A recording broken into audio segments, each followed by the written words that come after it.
Welcome to Throwback Thursday, where we bring you a homeopathy hangout episode from our archives in case you missed it first time round. Because this episode may be a couple years old by the time you hear it as a throwback, some of the special offers, links, or content may not be valid anymore, so please keep this in mind when listening. You're always welcome to reach out to us at info@eugeniekruger.com. Enjoy the episode. Hi homies, can I please ask for a moment of your time to share some information with you about our major sponsor, the Centre for Homeopathic Education, or CHE. As many of you may know, I have considered stopping this podcast many times over the past 3.5 years that it's been running due to the costs involved in producing this content. So, when Marcus Fernandez at CHE reached out to become our major sponsor for the Homeopathy Hangout podcast so that everyone around the world can continue to enjoy this content free of charge, it truly was the hugest weight off my shoulders. Thank you so much, Marcus, and thank you so much, CHE. So this month, I would love to share with you about Marcus's new book called Homeopathy at Home, published by Hay House. This is more than just a book. It's your go-to guide for managing everyday health issues naturally and effectively with homeopathy. Whether it's bumps, bruises, colds, or even those sleepless nights, Homeopathy at Home is packed with practical advice and remedies to empower you to take charge of your family's health. It's written to be simple, accessible, and most importantly, useful. Think of it as the book you'll want to keep in the kitchen, not on the shelf. And here's the best part. This book isn't just about treating symptoms. It's about unlocking your body's innate healing wisdom. With step-by-step guidance and remedies for common ailments, you'll feel confident and capable of using homeopathy in your everyday life. So, if you're ready to bring natural healing into your home, grab your copy of Homeopathy at Home today. This also makes a wonderful gift. You can find it wherever good books are sold, on Amazon, or head to www.marcus-fernandez.com for more details. Let's make homeopathy a part of everyday life. Today's guest, Mel Dupres, is a homeopath and yoga instructor in Bermuda. She will be sharing some valuable information on how she was able to use not just homeopathy, but also yoga to process her own personal journey of grief. Early on in life, Mel realized that her calling is to help herself and others to be happy, healthy, and free. And as an adoptee, she has struggled with the feelings and consequences of loss, grief, and abandonment. Working diligently to overcome this for herself, she now assists others in their process and is humbled and honored to do so. She developed a passion for complementary medicine over 20 years ago after completing a human science degree at UCL. And then she went on to the London College of Classical Homeopathy and then spent time on postgrad work at the University of Westminster. She enjoys practicing homeopathy to this day and knows it's one of the most profound systems of medicine available. Leaving her Bermuda island home as a teen, she spent many years in the UK, which led her down a path of revelation and self-discovery through study, clinical practice, and work in homeopathic pharmacy. She spent years traveling to India to learn from Rajan Sankaran and the Gondia Homeopathic College and Hospital, to Ghana, where she ran homeopathic clinics, and other various countries around the world. In 2000, she began to practice yoga on and off, but it wasn't until her trip to India, where she practiced daily, that yoga really helped tremendously to unlock her own health issues due to stress at the time. And this experience sparked her interest to teach yoga, and she went on to complete the 200-hour yoga training in 2011 with Yoga London. Mel has found that yoga and homeopathy together really complement each other incredibly well, giving clients the opportunity to transcend illness and transform into a new state of being.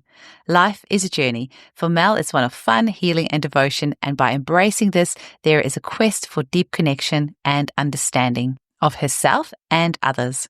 Her message is one of hope, that healing is possible and that it is something that comes from within. Mel's website will be live soon, so keep an eye on the show notes as we'll update it as soon as it's ready. In the meantime, you can reach Mel at meldupres@yahoo.co.uk. That's MELDUPRES at yahoo.co.uk. Enjoy the episode. Welcome to the Homeopathy Hangout, where we discuss all things homeopathy from around the world. And now my mum and your host, Eugenie Kruger. Hello, homies, and a very warm welcome to Homeopathy Hangout. Today, we get to hang with the lovely Mel Dupres, all the way from Bermuda. Now I'm going to have the Beach Boys song in my head. Welcome, Mel. Hi, Eugenie. Thank you so much for having me on. It's such a pleasure to have you on. Why is it so fun to say Bermuda? And it just, there's something about it that just, yeah, the word itself. I don't know why. Maybe there's a homeopathic case in that. um, so, Mel, tell me a little bit and tell our listeners how you were first introduced to homeopathy. Okay, so I have quite a fun story actually. I was sent away at a young age at 16 to do A levels in the UK from Bermuda. So it was quite a shock to go over to the UK where it was so different and so cold, of course, in comparison. And the intention was that I would study medicine, allopathic medicine. Well, as I got there and it cut from the umbilical cord, as it were, I realized that that wasn't what I wanted. Because I started to get introduced to things like essential oils and vegetarian diets and acupuncture. I remember those were the first things. And I was like, wow, this is amazing. I've never heard of these things before. And then eventually I got introduced to homeopathy. And I tell you, that captured my heart. I just fell in love instantly. So I made a compromise and I said, okay, well, I'll do a degree, a BSc degree in human science. So I went from Harrogate to London, and that's where I further fell in love with life. I really sort of came into myself living in London and at university. But in my third year, when I was doing my exams, my final exams, I don't know how I got my hands on it. I probably saw in a bookstore The Science of Homeopathy by George Thorpe. Well, I totally just drenched myself in that book. And I did study for my exams and just about passed, but I was just on my path then to homeopathy. So when I finished the university, I went to study at the London College of Classical Homeopathy. And yeah, I was just in my element. So going from sort of average student, I was just top of the class. I just enjoyed every moment of learning about the organon, about remedies, everything. It's just amazing. And it is amazing once you're in that flow and once you're going with what you should be doing, everything becomes so much easier, because I remember studying homeopathy as well and working and being pregnant and studying and everything else. And it was never an issue. It was so easy. It was never an issue because that was, just what you were meant to do. Yeah. That's it. And how was life different for you from Bermuda to London? I mean, that's probably a big jump, I'm guessing, and away from your family.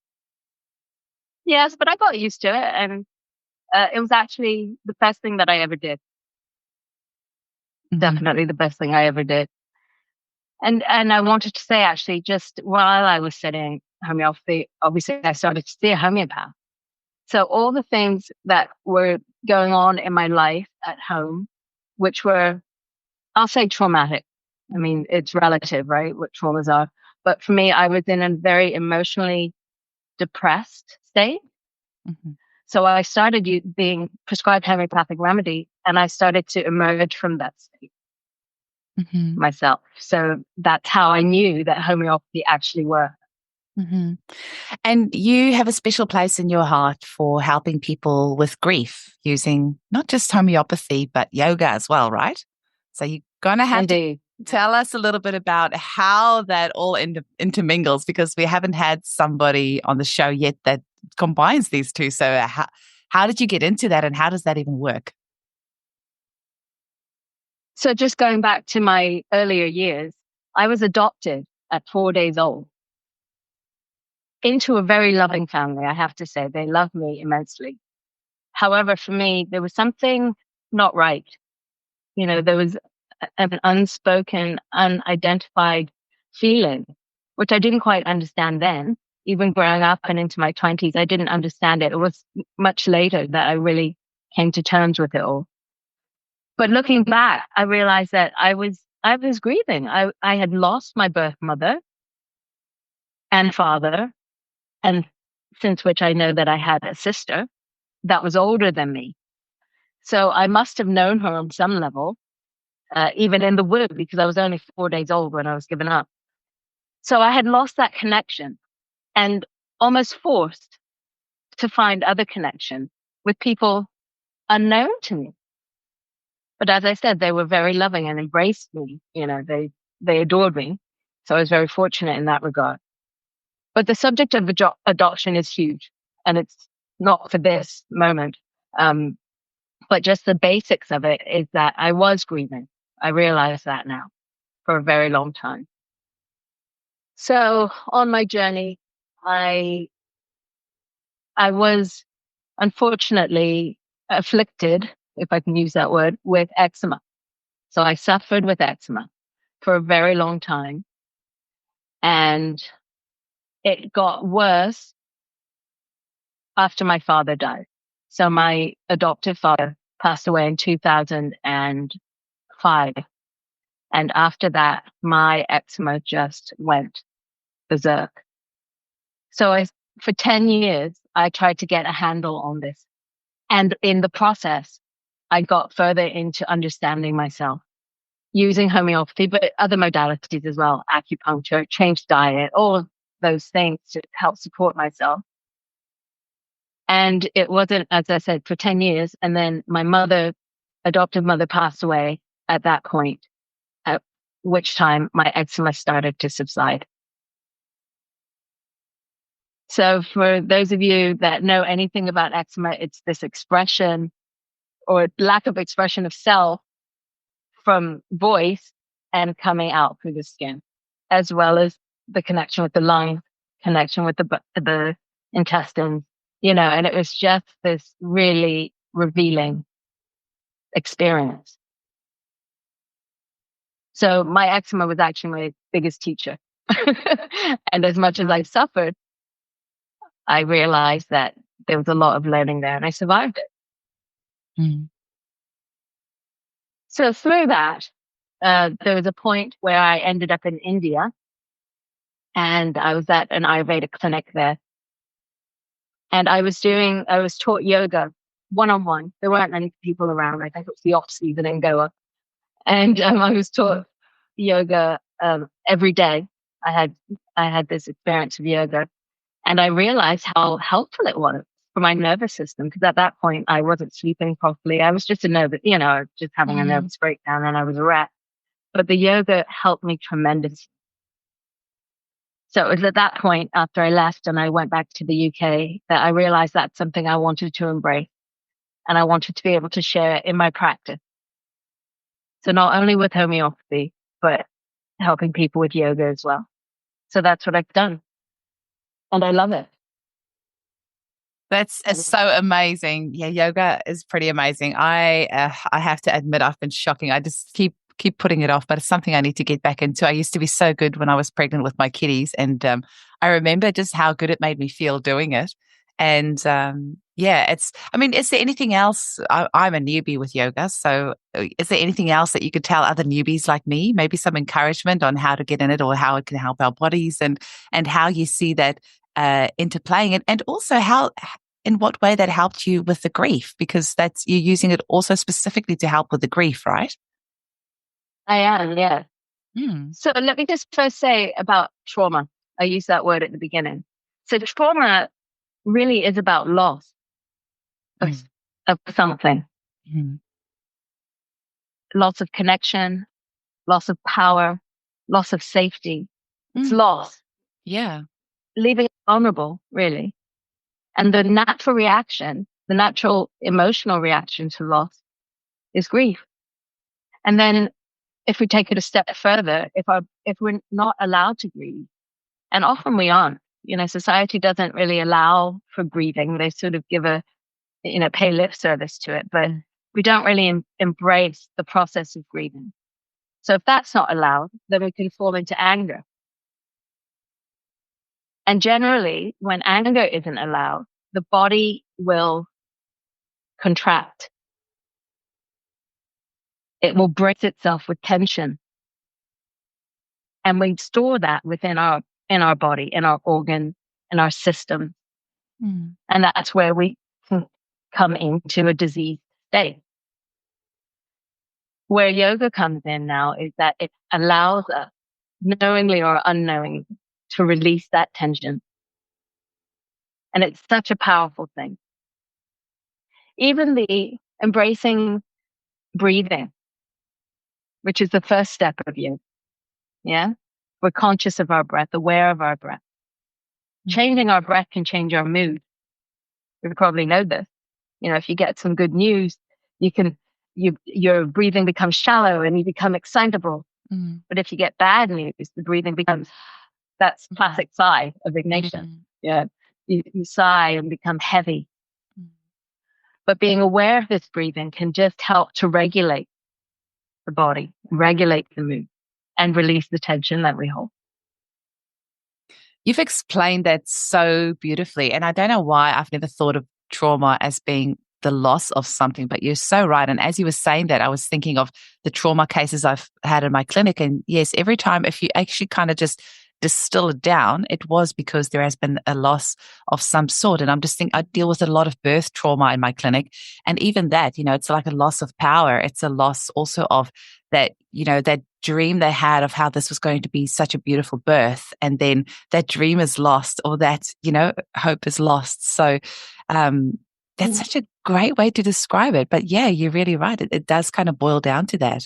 And I love how you have described how the yoga can help your body physically with all that. But I guess, there's obviously more to yoga. There's, I guess, more of a spiritual side to yoga as well, which, some people embrace, and you don't necessarily, I guess, have to have that side for yoga to be beneficial. I don't know. Correct me if I'm wrong. I'm the newbie here. No, that's true. You don't necessarily need to be tuned into it or know the theory of it. It happens. It happens regardless. Yeah. And that's kind of like homeopathy, whether you believe in it or not, or whether you want to go deep into it or not. It's got to work. Absolutely. Yeah. And another fun fact is that I enjoy using homeopathy and yoga together. So literally together. So taking remedies. So if I'm on deep acting remedy, if I take them before my practice, wow, it can be such a transformative practice. And I don't know if I'm just hoping that that's true, but I don't think so, because I feel it's my experience. It doesn't really matter if it's true or not. If you're getting the benefit of that, then that's really all that matters, right? That's what I always feel. Yeah. It's the result that matters. So can you and I've used it in groups as well. In groups? So you give the whole group a remedy? Yeah. Usually a chakra remedy or something like that. Okay, you're going to have to talk to us about that.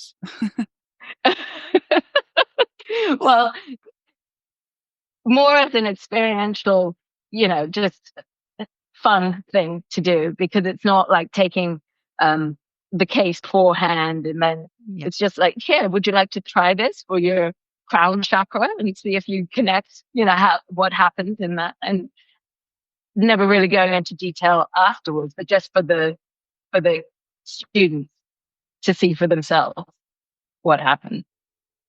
Oh, that's really fun. And are you using, we're actually doing something similar at the moment. We've got a group of mums who are using the butterfly remedies. And the first week of every month, we try a different butterfly remedy, but we don't know what it is. And everyone's just writing down their experience. It's just like a very informal proving. But because homeopathy is so safe and it is so powerful, it's really incredible to experience these remedies. And also, some homeopaths will say, oh, you have to be careful what remedy you give because it can suppress, which I don't ever believe homeopathy does. But at the same time, Samuel Hahnemann proved 120 remedies on himself in his lifetime, and he lived to be 88. So he did something right. So I do think it is good, even if it's just for a little bit of fun. And I know some homeopaths are going to watch this and go, oh, or listen to this and go, you can't just use it for fun, but just to, in a way, it helps us to be more in tune with our bodies, because I've actually felt with us doing these butterfly remedies as a proving, it's forced me to be more in touch with my own body, because I'm like, okay, maybe I'm a little bit more hungry today. And then I'm like, well, is this because of the remedy or is it because of something else going on? Or actually noticing I'm a little bit happier. Or is it the remedy? Or what could possibly be going on that could be causing this? So it's actually consciously making you more in tune with your body and more aware, as opposed to just go, go, go and disregarding things. But I also want to ask I agree with you, yeah. Yeah, I want to ask you, Mel, with the, you said the crown chakra remedy, are you using the Narayani remedies, or do you have some other remedies that you use for that? Well, I actually have a remedy machine. Okay, cool. So in the guide, the chakra. Oh, wonderful. Yeah. Because I do use it, Narayani. Oh, you do? Oh, I love those remedies. They're so amazing. And there's like a spiritual awakening remedy. That would be a good one to use with the yoga. And there's a few of those, chakra remedies and gemstone remedies. And I actually wonder, have you tried the butterfly remedies with your yoga sessions yet? That would be a great one to try with your yoga, I reckon. I haven't, but I have tried a butterfly remedy with one of my clients, and the transformation in this woman was just phenomenal. She truly spread her wings. Oh, Yeah. look, I'm on a bit of a tangent with the butterflies at the moment, so I just have to rein myself back in, and we'll just get back in. So, for yourself, what sort of remedies, would you use a constitutional remedy before you use your yoga, or what? And do you do it every time, or just sometimes? Talk to us a little bit about that process, because I know some people are going to be listening to this and going, "Oh, that sounds like a great idea." Yeah, not every time, but I have done in the past, not so much recently. But yeah, if I still see a homeopath, or contact one on Zoom. Good, yeah. Because actually I am the only homeopath on Bermuda. That was my next question. Is homeopathy well perceived? Do people even know what it is? Oh, they do so. Yeah, more so now. Yeah. Thanks when to I you. first came back, a few years, 2003, hardly anyone knew what homeopathy was. And it was a real struggle to have a practice. I worked in other jobs, so I was having a practice, but now it's different. I mean, now more people know, and they're seeking my service and understand. Even if they don't understand homeopathy, they understand or know that they're seeking something other than allopathic medicine, or in conjunction with allopathic medicine. Mm-hmm. I wonder if you could maybe have a chat with our listeners about as well, anything else you can say about grief or trauma or homeopathy, or maybe how a homeopath can help somebody coming to seek help for grief and trauma. Like what would that process look like? What sort of things would you discuss? Maybe a couple of your favorite remedies that you might use, and how you incorporate the yoga into that, just in a case setting. So if people want to book with you, that they know what sort of thing they can expect. Hi, homies. I have to quickly interrupt this episode to let you know that you have 2 opportunities to watch the film Introducing Homeopathy for free, thanks to the film's collaboration with the Children's Health Defence. The first screening will take place on 17 February, 10 a.m. Eastern Time, and the second screening at 6 p.m. Eastern Time on the same day. Introducing Homeopathy is a professionally produced feature-length film dedicated to bringing homeopathy into every household and healthcare system globally. I've also had the privilege to interview the film's creative lead, Kim Elia, on the podcast twice, so be sure to check out episodes 92 and 266 for more information about this incredible film. To watch, you can register at www.children'shealthdefence.org/introducing-homeopathy. To easily convert this time zone to your own, check out the Time Buddy app. So 10 a.m. Eastern Time is 11 p.m. in Perth, 3 p.m. in London, and 1 a.m. in Brisbane, just to give you a rough idea. The second screening at 6 p.m. Eastern Time is 7 a.m. Perth, 11 p.m. London, and 9 a.m. in Brisbane. Okay, back to the episode. I'll just say, first of all, that, if we think of loss, the opposite of loss is gain. And how I like to think of it is that when we heal, or we're open to the possibility of healing, then we gain. We can gain our power back. We can gain connection with ourselves and with others, and we can feel safe again. So if I give you a couple of examples, perhaps, of 2 women that have come to me recently who have lost their husbands, and they're mature women, in 70s and 80s. And they reached out to me. And one in particular, I'll start with this one. She was in a terrible state. She, and I knew her previously and had treated her, but I hadn't seen her for a while. And when she contacted me, she was pretty much disoriented. Like she was overcome with grief, basically. And we had a consultation, and we talked about where she was and how it felt, what was going on with her physically. And I gave her Natmure, high potency of Natmure. And we did quite quickly, after a couple of days later, we did some yoga. And she was already doing yoga in her life, so she knew what to expect. And then I saw her that same week, a few days after that. And I've been seeing her twice a week since then. So for a few months. But honestly, Eugenie, within the first 3 weeks, the progress that she had made was incredible. She was back to herself, feeling empowered, um, taking things in their stride, sorting out the things that had to be sorted out when someone died, when your spouse dies and you have to do things of the house and wills Paperwork and whatever. yeah. The paperwork, which was so overwhelming. And then, eventually she just put one foot in front of the other and got it done. And she's just in such an amazing place now. And there are moments where she gets down, but nothing compared to that first instance when I saw her. That's amazing. And do you then actually do like a one-on-one yoga session with people? Yes. Oh, that is really cool. Wow. Is that something you can do over Zoom, or do you just do it in person? Could do over Zoom. Fortunately, I've just been doing it one-to-one in person here. Oh, that's always going to be better anyway. Yeah. Yeah. And I like that touch. So I can put the hands on and feel, and also guide people, if they're having tension in their shoulders. The other lady that I mentioned, she has a lot of shoulder issues.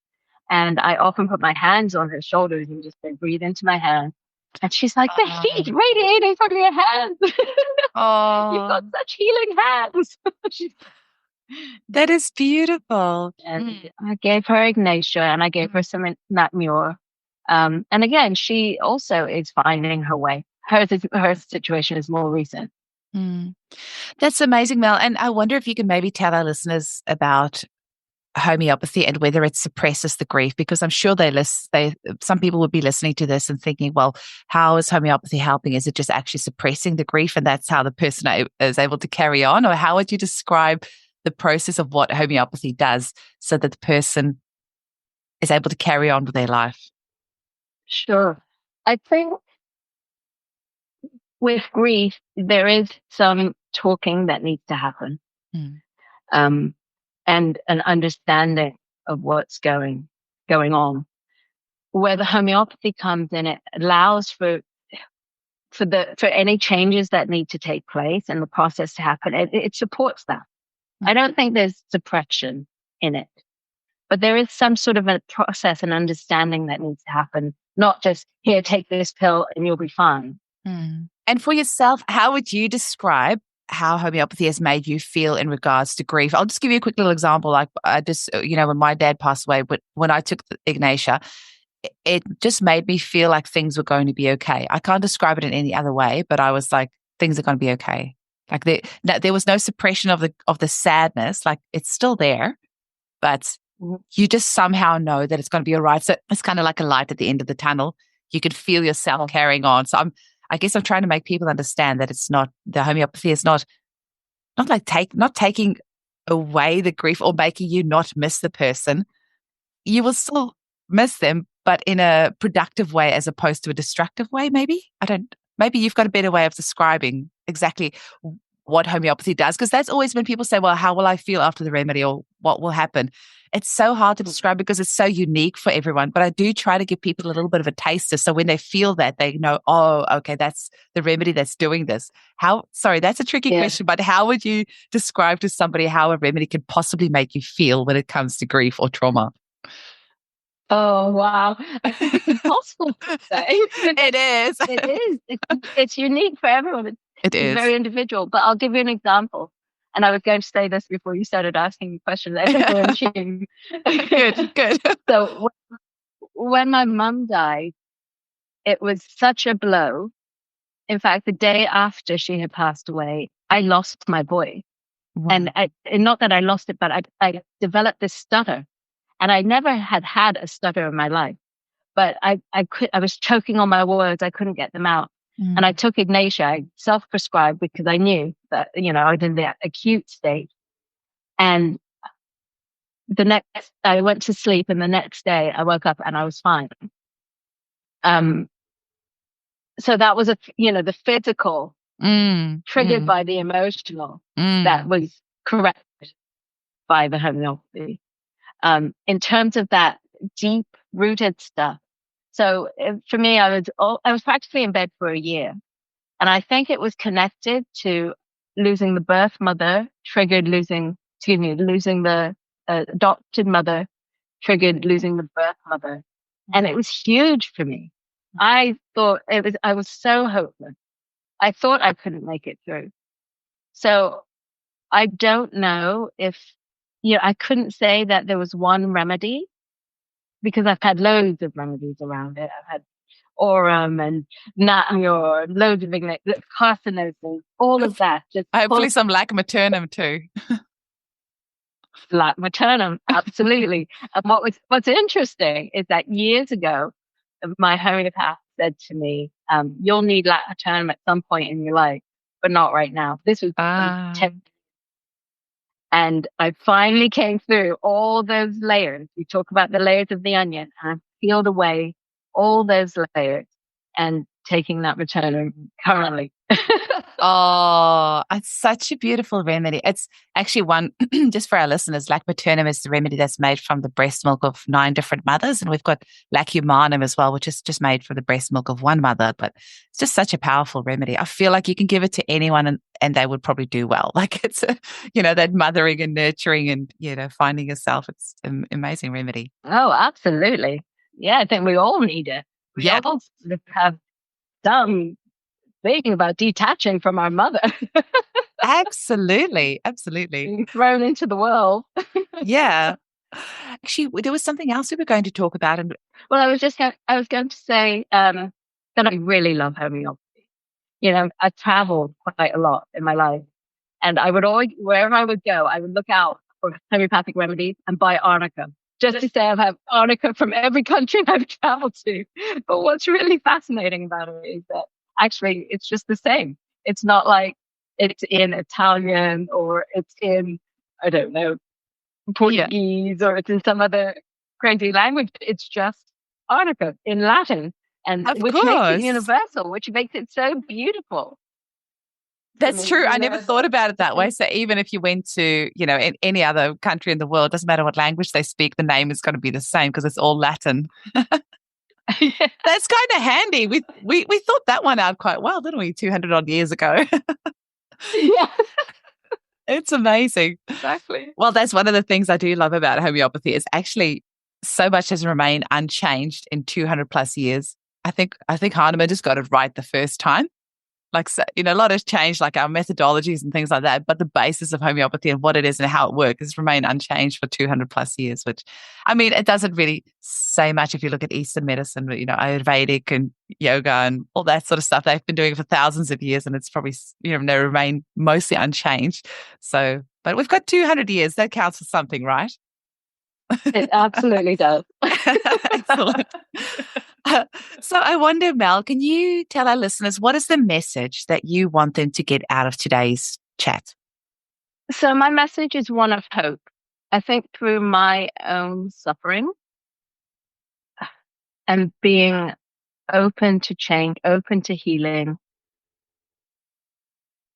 I've developed a compassion. I think that's the thing. I've developed compassion, and I want to share that message that healing is possible. We all have this innate ability to heal and change. In fact, that's what our body wants to do. If we cut our finger, we don't have to do much. If it's a small cut, we don't have to do anything. Maybe put a plaster over it and it will heal. If we cut our finger deeper, we may need a different type of aid. We might need a stitch, but the body will still heal. I think listening to our body, observing our body, and knowing that it wants to heal no matter what the disease is, whether it's a cut of a finger or some sort of a tumor or some sort of dysfunction of a bodily system or an organ, our body wants to find homeostasis. So listening to that, acknowledging that, honoring that, and giving the body the messages, the correct messages, in order for it to go down that path of healing is all we really need to do. Homeopathy for me is so wonderful because it's so simplistic and it's an information system. And once you understand that and you give the right information that the body's asking for. Phenomenal thing. I agree. And I wonder if you want to speak just a little bit about a new path that you're potentially thinking of incorporating into your practice as well. Yeah. So of late, I've been thinking of becoming a death doula. Now, when I tell people this, they're like, why are you so fascinated by death? And it's not that I'm fascinated by death. It's that I acknowledge that we are spiritual beings having a human experience, and we are not here in this one moment, and that's the end of it. If we are truly energetic beings, energy cannot be destroyed nor created. So I am of the belief that we've come through as this soul and into this body, and we'll pass through on the other side. And so in the same way that we acknowledge birth doulas, people about this. Yeah.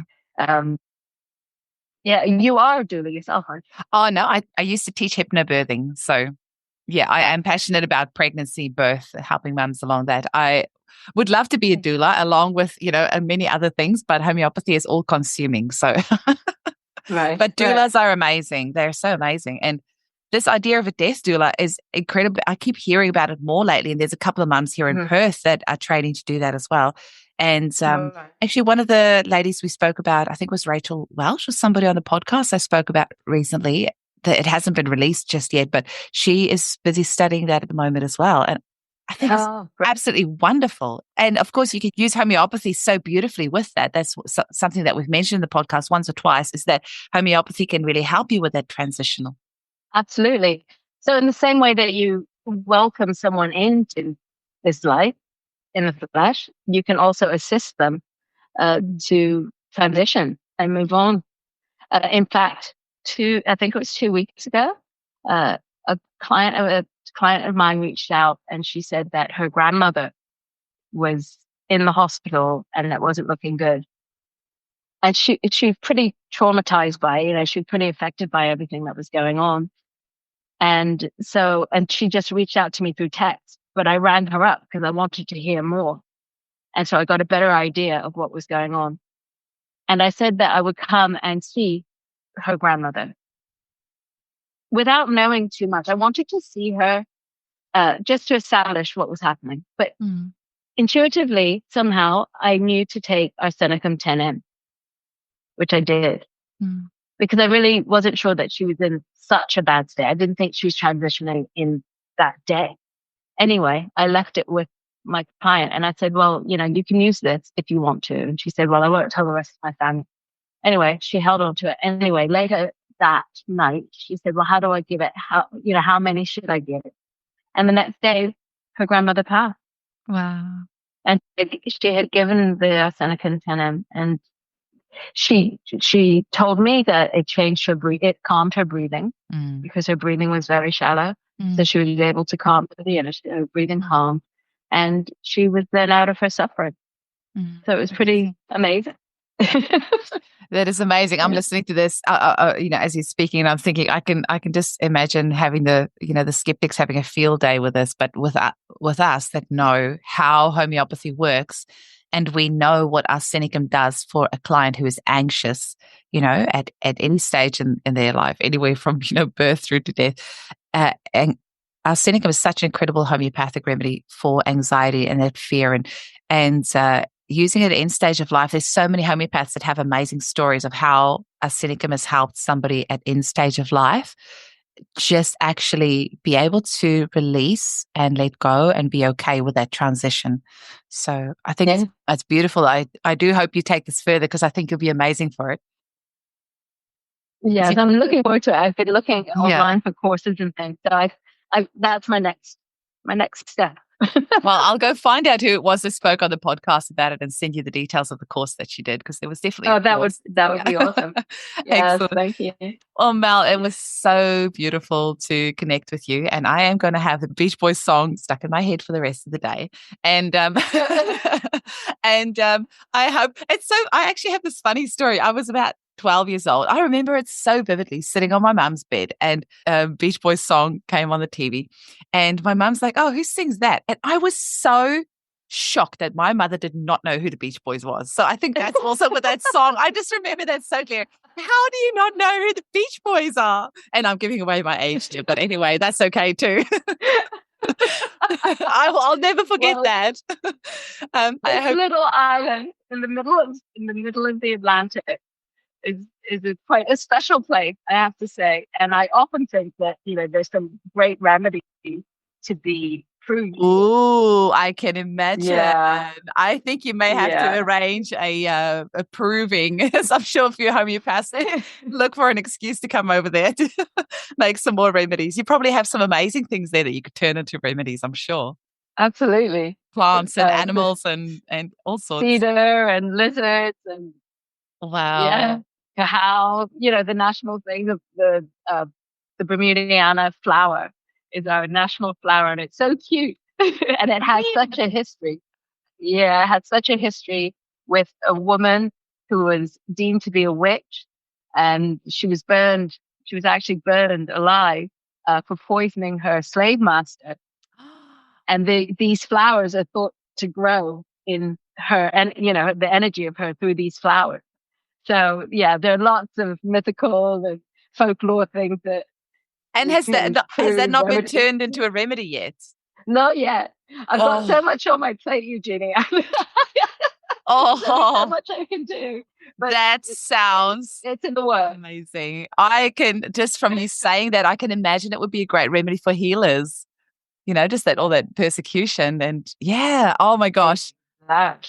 You're gonna have to do that. Oh my gosh. Okay. I'm booking flights to Bermuda. Mel, it was lovely to chat with you. We'll be happy to have you. Thank you so much for your time and for sharing this with our listeners. And I really hope they reach out to you and that, they would consider using homeopathy and yoga in this grief process and know that homeopathy will give them, can give them some hope and that there's light at the end of the tunnel. Absolutely. It's been wonderful. Thank you so much, Eugenie. Chat with you soon. Bye. Thank you to your listeners.